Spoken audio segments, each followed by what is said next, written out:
Saya Novisa Vita Anggraini dari kelompok 7 mata kuliah Ulumul Quran.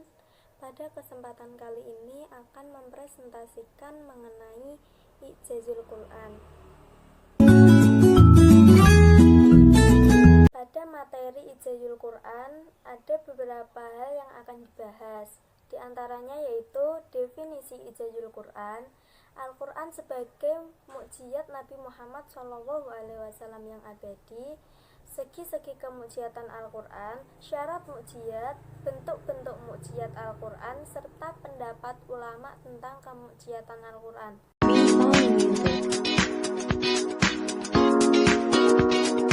Definisi I'jazul Quran dalam Kamus Besar Bahasa Indonesia dijelaskan bahwa kata mukjizat diartikan sebagai kejadian atau peristiwa yang sukar dijangkau oleh kemampuan akal manusia.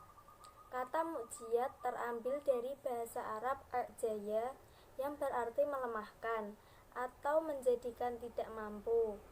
Sedangkan kata a'jaya itu sendiri berasal dari kata a'jaya yang berarti tidak mempunyai kekuatan atau lemah.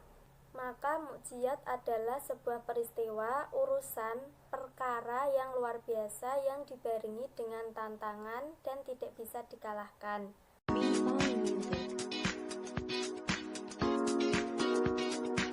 Kemudian yang kedua yaitu Al-Quran sebagai mukjizat Nabi Muhammad SAW yang abadi. Beberapa nabi mendapatkan mukjizat, tapi dari semua mukjizat yang turun ke bumi, hanya mukjizat Nabi Muhammad yang bersifat abadi.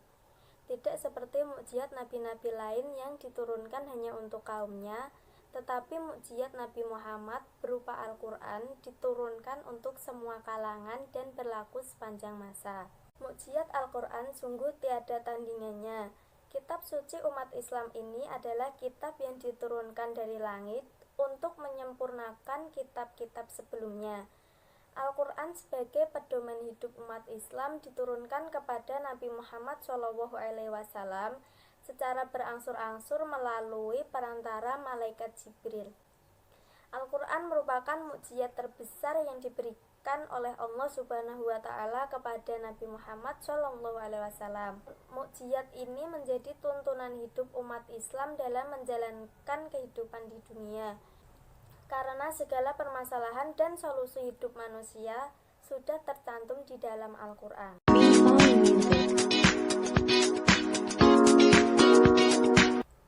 Kemudian yang ketiga yaitu segi-segi kemukjizatan Al-Quran. Syekh Muhammad Ali Az-Zabuni dalam tulisan Utsman menyebutkan segi-segi kemukjizatan Al-Quran ada 9. Di antaranya yaitu yang pertama adalah keindahan sastra. Keindahan sastra yang dimiliki Al-Quran berbeda dengan keindahan sastra yang dimiliki oleh orang-orang Arab. Yang kedua yaitu gaya bahasa.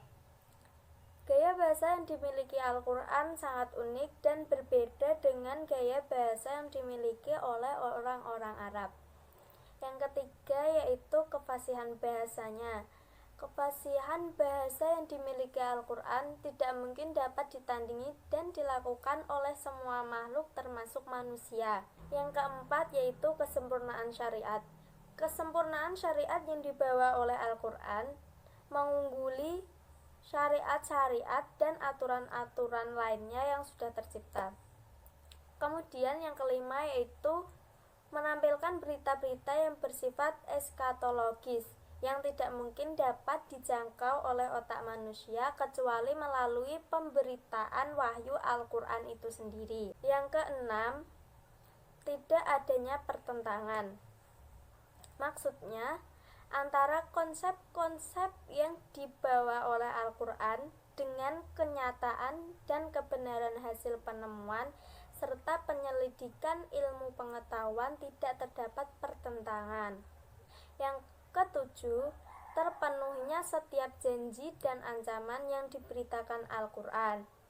Yang kedelapan, ilmu pengetahuan yang dibawanya mencakup ilmu pengetahuan syariat dan ilmu pengetahuan alam tentang jagat raya.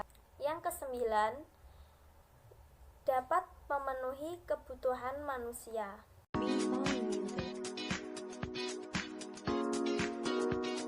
Selanjutnya yang akan kita bahas dalam materi Ijazul Quran yaitu syarat mukjizat.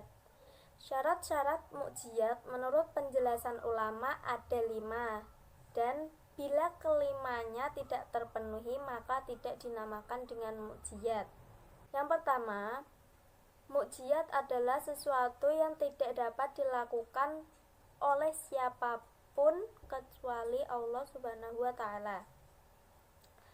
Yang kedua, tidak sesuai dengan kebiasaan dan berlawanan dengan hukum alam. Kemudian yang ketiga, mukjizat harus berupa hal yang dijadikan saksi oleh seseorang yang mengaku membawa risalah ilahi sebagai bukti atas kebenaran pengakuannya. Yang keempat, terjadi bertepatan dengan pengakuan Nabi yang mengajak bertanding menggunakan mukjizat tersebut. Kemudian yang kelima, tidak ada seorang pun yang dapat membuktikan dan membandingkan dalam pertandingan tersebut. Kelima syarat tersebut bila terpenuhi, maka suatu yang timbul di luar kebiasaan adalah merupakan mukjizat yang menyatakan atas kenabian orang yang mengemukakannya, dan mukjizat akan muncul dari tangannya. Bila kelima persyaratan tersebut tidak tercapai, maka tidak disebut dengan mukjizat dan bukan pula merupakan dalil kebenaran seseorang yang mengakuinya.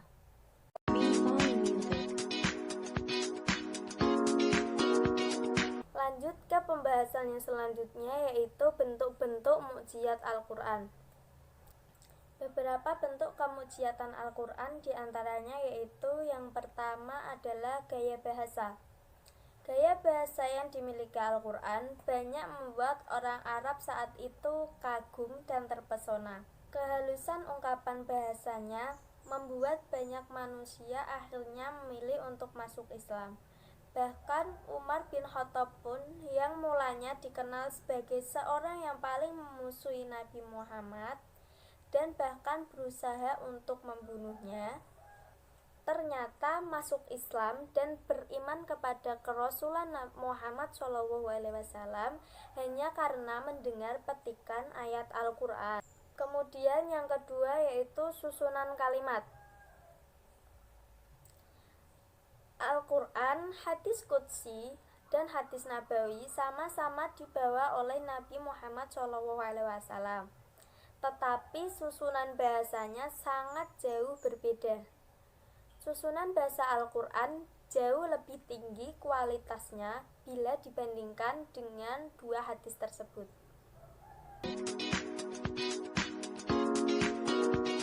Ke pembahasan yang terakhir yaitu mengenai pendapat ulama tentang kemukjizatan Al-Quran. Dalam ilmu kalam terjadi perbedaan pandangan para ulama tentang apakah Al-Quran itu merupakan makhluk atau bukan. Hal itu juga mendasari perbedaan pendapat mengenai mukjizat Al-Quran. Pendapat para ulama terbagi menjadi beberapa ragam, diantaranya yaitu yang pertama yaitu Abu Ishaq Ibrahim Al-Nizam dan pengikutnya dari kaum Syiah berpendapat bahwa kemukjizatan Al-Quran adalah dengan cara sirfah. Maksudnya ialah bahwa Al-Quran memalingkan orang-orang Arab yang menentang Al-Quran, padahal sebenarnya mereka mampu untuk menghadapinya. Pendapat ini menurut sebagian ulama merupakan pendapat yang salah. Kedua, menurut Imam Al-Qurtubi dalam tafsirnya Al-Jami' Ahkamil Quran menyebutkan 10 segi kemukjizatan Al-Quran. Sementara Az-Zarqani dalam kitabnya Mahilul Irfan mencatat. Yang kedua, Imam Al-Qurtubi dalam tafsirnya Al-Jami' Ahkamil Quran menyebutkan ada 10 segi kemukjizatan Al-Quran. Sedangkan Al-Zarqani dalam kitabnya Manahilul Irfan mencatat ada 14 segi kemujiatan Al-Quran. Kemudian yang ketiga, suatu golongan ulama dari ahli bahasa berpendapat bahwa Al-Quran itu bermukjizat dengan balaghahnya yang mencapai tingkat tinggi dan tidak ada bandingannya. Itu tadi adalah pendapat dari beberapa ulama tentang kemukjizatan Al-Quran. Perbedaan pendapat ulama tersebut diketahui sesuai dengan kemampuan mereka masing-masing. Jadi bukan berbeda dengan menentukan batasan-batasan kemukjizatan Al-Quran, karena aspek-aspek Al-Quran tidak terbatas dengan yang disebutkan oleh para ulama tersebut. Demikian berbagai pandangan ulama mengenai kemukjizatan Al-Quran. Sebenarnya peninjauan hal itu hanya berdasarkan keilmuan yang mereka miliki. Perbedaan itu disebabkan oleh keilmuan yang mereka miliki pun berbeda-beda antara satu ulama dengan ulama yang lain. Begitulah yang dapat saya sampaikan mengenai materi Ijazul Quran. Apabila ada kesalahan dan kekurangan dalam penyampaiannya, saya pribadi mohon maaf yang sebesar-besarnya. Wabillahi taufiq wal hidayah. Wassalamualaikum warahmatullahi wabarakatuh.